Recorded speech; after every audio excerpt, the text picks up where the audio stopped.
લક્ષ્ય ન્યૂઝ, એક નજર, એક લક્ષ્ય. ધાંગધ્રામાં હિન્દુ સંગઠનો દ્વારા ધંધુકા હત્યા કેસના આરોપીઓને કડક સજા કરવાની માંગ કરવામાં આવી. ધંધુકા ખાતે અગાઉ થયેલ ભરવાડ યુવકના હત્યા બાદ ફરી એક વખત ધર્મેશ ભરવાડ નામના યુવકની હત્યાનો બનાવ સામે આવ્યો હતો.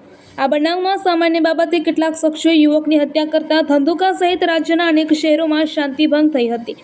ત્યારે વારંવાર આ પ્રકારની યુવકની હત્યા થવાના બનાવને વખોડી કાઢતા માલધારી સમાજ દ્વારા જુદા જુદા શહેરો અને મહાનગરોમાં આવેદનપત્ર પાઠવી હત્યા નિપજાવનારા શખ્સો વિરુદ્ધ કડક કાર્યવાહી કરવાની માંગ થઈ રહી છે.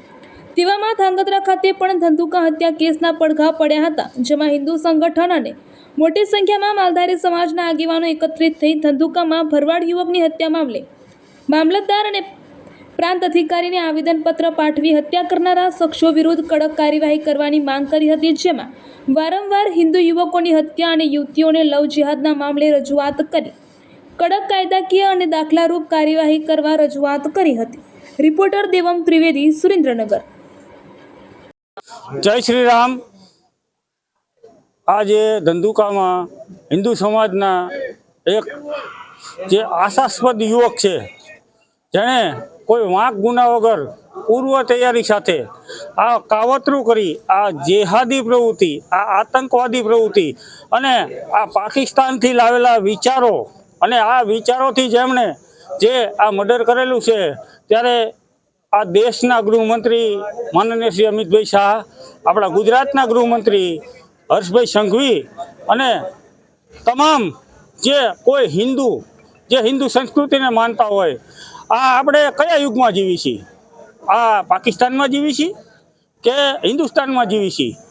અને હું તો એવું કહું છું કે આ જેને મર્ડર કર્યું એને તો જે સજા કરવાની કરે, પણ જે આ જેહાદી પ્રવૃત્તિ છે, આ જેહાદી પ્રવૃત્તિ વિરુદ્ધમાં પહેલાં તો જેને આ મર્ડર કર્યું એને ફાંસી આપે, પણ આ જે જેહાદી માનસિકતા રહી એ જેહાદી માનસિકતાને ફાંસી આપે અને એવી કોઈ નવી એક્ટ બનાવે આ સરકાર અને એના માટે એક અલગ કાયદો બનાવે, એવી આ દેશના ગૃહમંત્રી અને આપણા રાજ્યના ગૃહમંત્રી હર્ષભાઈ સંઘવી અને અમિત શાહને મારી વિનંતી છે કે આ જે જેહાદી પ્રવૃત્તિ કરી એને ફાસ્ટ્રેક કોર્ટમાં કેસ ચલાવવામાં આવે. કિશન ભરવાડનું હજી તો બાકી છે, આ બીજું છે, પણ મારી લાગણી અને માગણી એવી છે કે આ લોકોને જાહેરમાં ફાંસી આપવામાં આવે અને જે આ તાલિબાની એમના વિચારો રહ્યા ને, આ એમને વિચારોને ફાંસી આપવામાં આવે.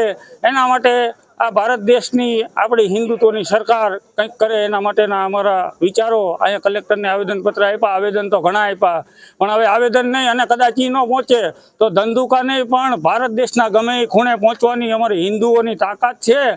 અમે અમારા ધર્મની રક્ષામાં અને ધર્મ માટે અને અમારા ધર્મના સંસ્કારોથી થોડાક બંધાયેલા છીએ, પણ જેથી એ ધર્મના અમારા બીજા ઉદ્દેશ મુજબ અમે શાસ્ત્ર અને શસ્ત્ર, બે શસ્ત્ર જેથી હાથમાં ઉઠાવશું ને તેથી આ ભારત દેશમાં કોઈને રહેવા નહીં દે. એટલે આ સરકારને એટલી વિનંતી છે કે આ જે શાંતિ રહી એ શાંતિ આમ રહે અને આમને જે કંઈ યોગ્ય પગલાં કરવાના હોય. અને ફરીને બીજી એકવાર કહું છું કે આ જેને બે જણાએ મર્ડર કર્યું એને તો ફાંસી આપો, એને નહીં, પણ આમની જે માનસિકતા રહી ને આમને ફાંસી આપવા માટે નવી એક્ટ બનાવો, એવી અમારી લાગણી ને માગણી. ગુજરાતના ધંધુકામાં અગાઉ પણ કિશન ભરવાડની જાહેરમાં હત્યા મુસ્લિમો વિધર્મી દ્વારા કરવામાં આવેલ. આજે એટલે 18 તારીખે ધર્મેશ ભરવાડ જે હિન્દુ કાર્યકર્તા, હિન્દુ સમાજના, ભરવાડ સમાજના લોકોની જાહેરમાં હત્યા કરવામાં આવેલ. ગુજરાતનું ધંધુકા દિવસે ને દિવસે બિહાર બનતું જાય છે. આની લાગણીને અનુસંધાને ડૉક્ટર પ્રવીણ તોગડિયા સાહેબનો એક ખાસ સંદેશ છે કે ગુજરાતને બિહાર નથી બનવા દેવું. એ માટે સમગ્ર ગુજરાતમાં જિલ્લા કલેક્ટરશ્રીને આવેદનપત્ર દેવામાં આવ્યું છે. જિલ્લા કલેક્ટર દ્વારા રાજ્યના ગૃહમંત્રી અને કેન્દ્રના ગૃહમંત્રીને આ લાગણી પહોંચાડી અને જલ્દીમાં જલ્દી આ હત્યારાઓને ફાંસીની સજા, ફાસ્ટ ટ્રેક કોર્ટમાં કેસ ચલાવીને ફાંસીની સજા આપે, એવી હિન્દુ સમાજની માંગણી છે, રાષ્ટ્રીય બજરંગ દળની માંગણી છે, આંતરરાષ્ટ્રીય હિન્દુ પરિષદની માંગણી છે. એના માટે આજ રોજ ધાંગધ્રા ડેપ્યુટી કલેક્ટર સાહેબને આવેદનપત્ર દેવામાં આવ્યું છે. સમગ્ર હિન્દુ સમાજના અનેક સંગઠનો સાથે જોડાયેલા છે. ભારત માતા કી જય.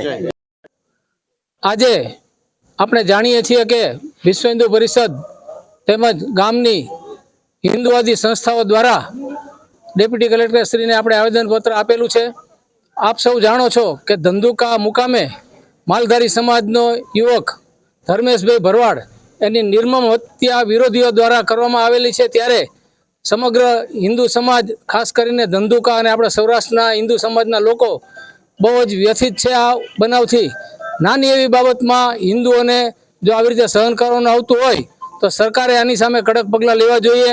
હજી તો અગાઉ 2 વર્ષ પહેલાં બની ગયેલો એના પણ સહી સુકાણી નથી, એટલે કે એને પણ હજી સરકારે ધરપકડ કર્યા પછી પૂરતો ન્યાય હિન્દુ સમાજને મળ્યો નથી. ત્યારે આ કિસ્સામાં તાત્કાલિક પગલાં લેવામાં આવે, નહીં તો હિન્દુ સમાજનો આક્રોશ ચરમસીમાએ છે.